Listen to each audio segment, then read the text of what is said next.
تو مجھے معلوم ہے موت اس کی ہے جس کا کرے زمانہ افسوس۔ یوں تو دنیا میں سبھی آئے ہیں مرنے کے لیے، ہر ایک کی موت پہ رویا نہیں جاتا، ہر ایک کی موت پہ آنسو نہیں بہائے جاتے ہیں۔ کچھ ایسے بھی اللہ کے بندے ہیں جو اس دنیا سے جاتے ہیں، ادھر ان کے جنازے اڑتے ہیں، ادھر آنکھوں سے آنسو نکلتے ہیں، اور لوگ یہ کہہ دیتے ہیں لہد میں عشق رخ شہ کا داغ لے کے چلے، اندھیری رات سنی تھی چراغ لے کے چلے۔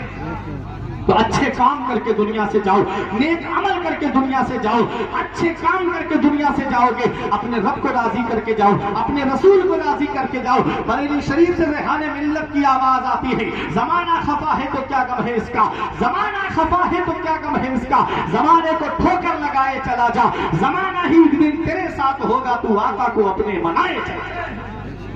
ہمیں اپنے نبی کو راضی کرنا ہے، ہمیں اپنے رسول کو راضی کرنا ہے، اور اپنے بچوں کو قرآن کی تلاوت سکھاؤ، اپنے بچوں کو اپنے مذہب کی تعلیم دو۔ اس کے بعد چاہے ڈاکٹر بناؤ، چاہے انجینئر بناؤ، چاہے پروفیسر بناؤ، اور پہلے اپنے بچوں کو قرآن کی تعلیم دو۔ بات قرآن کی تعلیم سے نکلی تھی، آج ہم قرآن کی تعلیم سے دور ہو گئے۔ میرے آقا ارشاد فرماتے ہیں، مشکات شریف کی حدیث پاک ہے، القرآن شافع و مشفع، قرآن شفاعت کرنے والا ہے، اور قرآن کی شفاعت کو اللہ قیامت میں قبول فرمائے گا۔ دیکھو قرآن کس کی شفاعت کرے گا؟ جو قرآن کی تلاوت کرتے ہیں۔ قرآن کن کی شفاعت کرے گا؟ جو قرآن کے احکام پہ عمل کرتے ہیں۔ قرآن کس کی شفاعت کرے گا؟ جو قرآن کو پڑھ کر کے اس پہ عمل کرتے ہیں، اور قرآن کی شفاعت قبول بھی کی جائے گی۔ آقا فرماتے ہیں مشفع، جس کی شفاعت قبول کی جائے، قرآن کی شفاعت کو اللہ قیامت میں قبول فرمائے گا۔ اب قرآن کس کی شفاعت کرے گا؟ ومن جعلہ امامہ قادہ الی الجنہ، میرے آقا فرماتے ہیں جس نے قرآن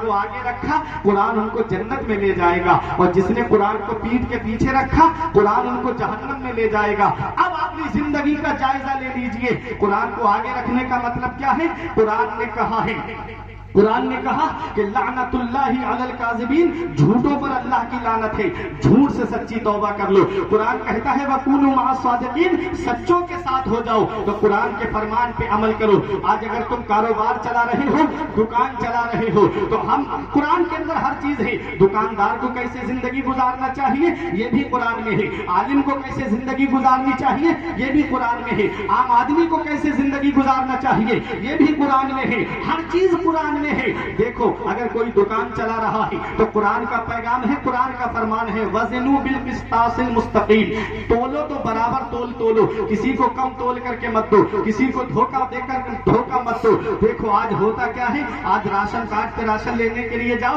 تو نیچے 100 گرام 200 گرام کا بانٹ لگا دیا جاتا ہے، اور غلہ کم تول کر کے دے دیا جاتا ہے۔ یہ حالات بھی آج ہماری نگاہوں کے سامنے ہے۔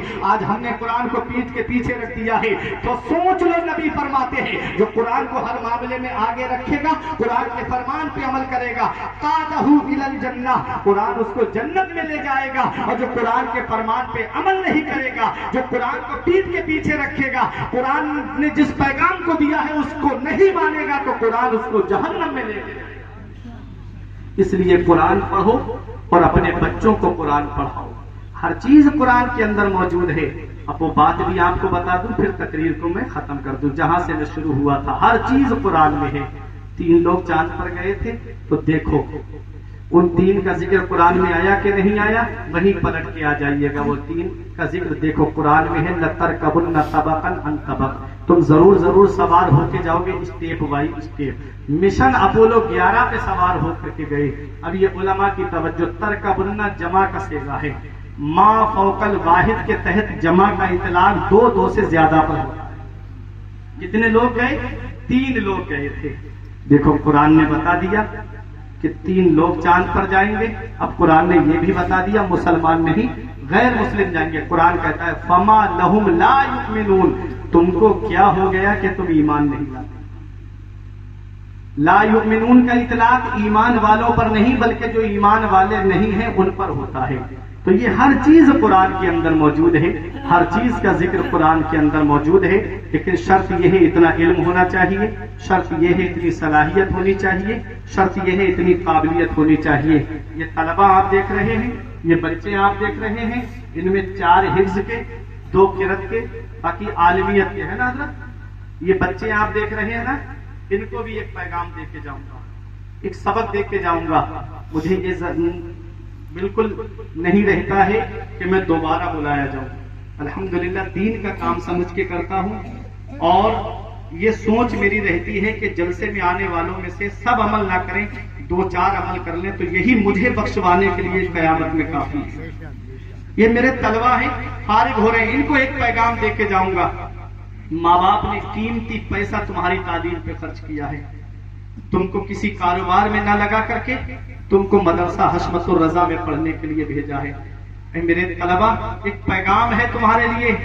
تم یہاں سے فارغ ہونے کے بعد اپنے دل میں یہ مت سوچ کر کے رکھنا کہ ہم کسی مسجد میں جا کر کے امامت کریں گے یا کسی مدرسے میں بیٹھ کر کے پڑھائیں گے. ہاں میں مانتا ہوں یہ بڑے کام ہیں، عظیم کام ہیں، لیکن اب مسجدیں اتنی زیادہ نہیں ہیں، اب مدرسے اتنے زیادہ نہیں ہیں.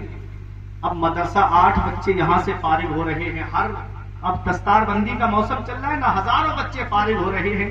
مسجدیں اتنی ہی ہیں، ہر بچے کے لیے حفظ سنانے کے لیے تو جگہ لگ نہیں سکتی. تو ایک میرا پیغام ہے تمہارے لیے، حافظ بننے کے بعد، عالم قاری بننے کے بعد تمہارے لیے یونیورسٹی کے راستے کھلے ہوئے ہیں، تمہارے لیے کالج کے راستے کھلے ہوئے ہیں. آؤ ڈاکٹریٹ کی طرف آؤ، آؤ انجینئرنگ کی طرف آؤ، آؤ تمہارے لیے راستے کھلے ہوئے ہیں. آؤ اعلیٰ ڈگریاں حاصل کرو. ابھی تم نے چند دنوں پہلے دیکھا ہوگا جامعہ اشرفیہ کے ایک عالم دین نے IAS کا ایگزام پاس کیا اور آج اعلیٰ منصب پہ بیٹھے ہوئے ہیں. ثقافت السنیہ سے تم نے دیکھا نہیں 50 کے قریب بچوں نے LLB